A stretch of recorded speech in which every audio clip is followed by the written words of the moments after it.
Hi, welcome back to the 6-part technique series where I am sharing some of my favorite techniques with you every month in a video format. And this video marks the last one. I can't believe it's been 6 months since I've started this project with you guys on YouTube here. So thank you so much for following along and watching. If you're new here, my name is Molly Saplee. I'm an abstract artist based out of Lancaster, Pennsylvania. I create out of my basement art studio when I can. I'm a mom of one and expecting our second next week. So creating this video just in time for you guys. And today I will be sharing abstract composition. This video approach is a little bit different. In the past, I've kind of demoed through working through little paintings.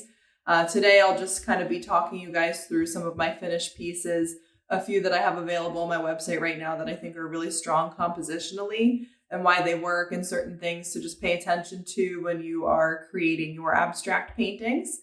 So I hope you enjoy. I hope this video is helpful. And if you have not yet, you can follow along on Facebook. I've created a group called the Texture Tribe, and it's just fellow texture and art lovers. We're just sharing our artwork on there, techniques, and just learning from each other.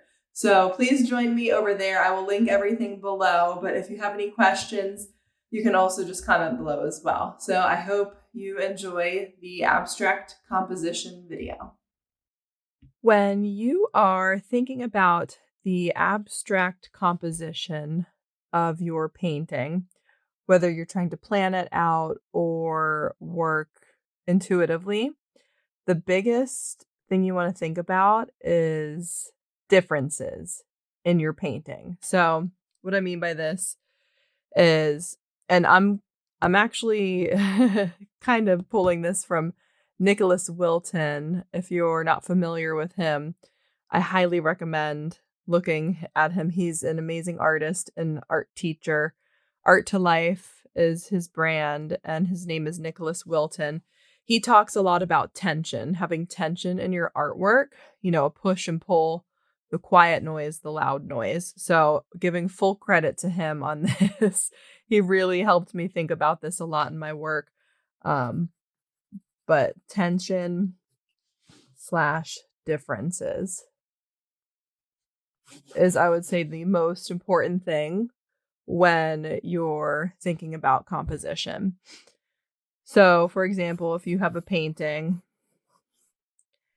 and you want a large round shape down here, what's different than that? Maybe you do a small line up here versus that large round shape and then another large round shape. There's no difference there. So building upon differences within your painting is going to create a cooler looking piece, something that's more appealing to the eye. He also talks about the quiet conversation in your artwork, which is those little small nuances, the small details that you see up close versus the loud conversation in your artwork. When you're standing 30 feet away from your painting, looking at it, you may not notice those little compositional details or textural details. So you want to make sure the composition is really nice up close and when you're far away too, because that happens with my work sometimes. I'm sure you've run into this as well with your abstract paintings. They look really cool close up, but then you stand back from them and everything kind of muds together. So it can be a dance. It's very challenging sometimes. I think composition is extremely hard. Especially working intuitively, it can be very hard because, you're just letting the painting do its thing. So tension and differences in your paintings is the most important thing to continuously think about as you create your work and as you plan out your painting. So I'm going to go through a few of my paintings here that are actually available on my website. I love them. And compositionally, I think they're really strong. So I'm just going to walk you through what's going on in each piece and why I think it's so strong, and just ways you can think about that within your own work. Before I get into those, it is it would be cool to try some studies on loose canvas I feel like personally working on loose canvas takes away that pressure. It just feels more freeing than working on a stretched piece of canvas. So I was doing that here, thinking about composition with these pieces, just playing with color pouring and collage paper.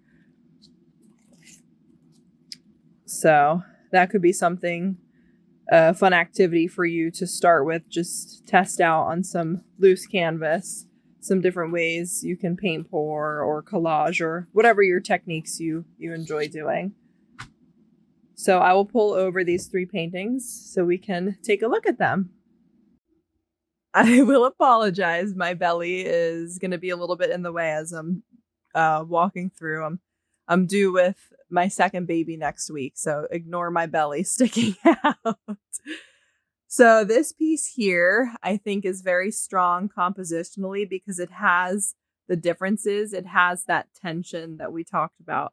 So you've got that big white section up here contrasted with some of that beautiful blue. Going this way, you have a thick piece here with that thin piece contrasting down here. So when you're creating your paintings, just constantly be thinking about, okay, I layered down a thick shape here. Can I do something similar but make it thin over here or go this way? So for example, we've got this piece running here, thick, thin. We've got your eye trailing this way with the blue shape here. So this piece came totally organically. I had no plan for it. And it happened pretty quickly, which was amazing. So this is the base layer right here, which usually you cannot see the base layer in any of my paintings. So I was very pleased with how quickly and beautifully this piece shaped up. But I used coffee grounds, the method I taught you guys in one of the videos. So I used a textured base of coffee grounds. And then right from the start, I was thinking about contrast with composition.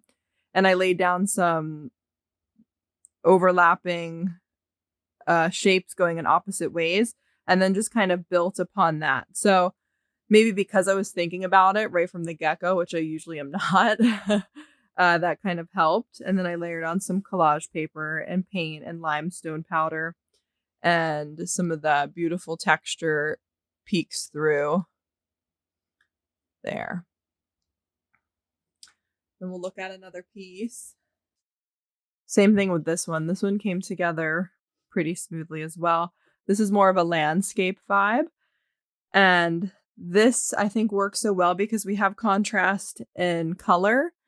And then we also have contrast in shapes. So we've got that big, bold piece down here again, similar to the one we just looked at, with some of those quiet conversations happening there with the dark, which you'd be able to see that from far away, most likely. But from close up, it really just adds a beautiful composition. And then some softer shapes mixed with those bolder, smaller shapes. And again, this shape here is drawing your eye up. This shape here is drawing your eye across the canvas. So it's really important to have that flow, that movement. Your eyes just constantly moving. If you're working through a painting and your eyes just getting stuck at one section, just take a look at that section. Do you like it? You want to keep some of it? Great. Then try to add something contrasty somewhere else. And then just kind of play off of that. And then last piece, I wanted to show you an example on a piece that's a little more muted, that's not super colorful, because it's still doable if you don't want to use high contrast colors. So I think this piece works so well because, you do have that contrast in color with that dusty blue and the tan and the darker tones there. But I think just having the subtleties here with that darker shape, and then your line or your eye kind of draws up this line here. Again, we've got movement coming here, movement going up, little subtleties of darker blue here. So you don't have to use very high contrast color if you prefer a more muted palette like this. So those are, I think, the most important things to just be thinking about when you're creating your work is just that tension and contrast. Again, totally giving credit to Nicholas Wilton on that. I learned that from him about tension and the quiet conversation and the loud conversation. If you have not discovered him, I would highly recommend. He's so inspirational. I just love I could listen to him all day. I could listen to him talk all day. He's such a great storyteller. So I hope that was helpful. This wasn't a demo video. Sorry to end not on a demo video, but I hope you guys really enjoyed the other demos that I shared with you up until now. And I can't believe this is the last video. So in the technique series, I appreciate you following along and watching. Drop any questions you have below. And I would love for you to join us over in the Texture Tribe Facebook group, which I will link below as well. I hope that was helpful. Thank you.